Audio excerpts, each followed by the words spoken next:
Bom, então essa é uma experiência que a gente utiliza na aula de transferência de massa, na prática de transferência de massa. Aqui eu tenho uma solução de alginato e esse alginato, que é um polímero, ele está com alaranjado de metila. Então esse alaranjado de metila ele vai ser um traçador que a gente vai usar só porque é algo colorido para a gente investigar a liberação de um determinado, como se fosse a liberação de um determinado componente, né, no meio. Então, a liberação controlada de um dado medicamento, por exemplo, tá? Então, aqui nessa seringa eu tenho essa solução, então, que é de alginato, né, alginato junto com o alaranjado de metila, e eu vou gotejar essa solução para formar as esferas. Então, essa solução polimérica aqui vai ser gotejada no reticulante, que é o cloreto de cálcio. Esse cloreto de cálcio vai permitir a insolubilidade, né? Eu vou tornar esse material insolúvel. Então, eu estou formando as esferas lá, as esferas estão sendo produzidas lá por causa da reticulação. O sódio do alginato está sendo trocado pelo cálcio. E aí a gente está formando, então, essas esferas por causa da reticulação iônica.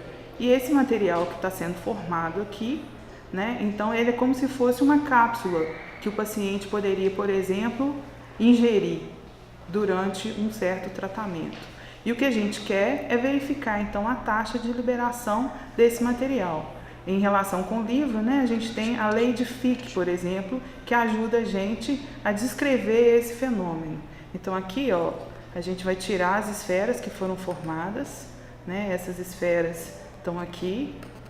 Elas são como se fossem essas cápsulas que contêm o material que é o material ativo. E aí a gente vai, em seguida, verificar a taxa de liberação desse material. Bom, então essas esferas vão ser colocadas dentro do tubo, né? E aí a gente vai avaliar como que esse material está sendo liberado. Então aqui eu vou mostrar para vocês que a gente coloca as esferas. E aqui eu vou colocar água, mas a gente poderia colocar uma solução que vai imitar, por exemplo, o suco gástrico do paciente, né? Então vai usar o pH e uma força tal que a gente consiga mostrar esse material sendo liberado. Então essa solução fica aqui, né? Acontece a liberação por causa de uma diferença de concentração.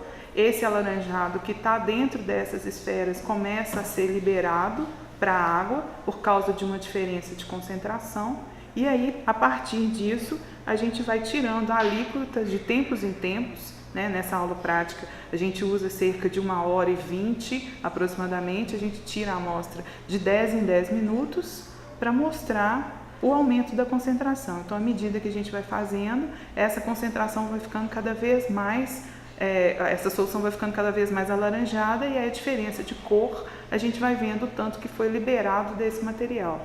Então essa é uma das aplicações que a gente tem nesse experimento. Uma outra, a gente normalmente usa, né, algo num tubo como esse e avalia essa liberação. Bom, então uma das aplicações, né, eu queria mostrar, essa daqui é uma membrana comercial que é usada para uma série de separações.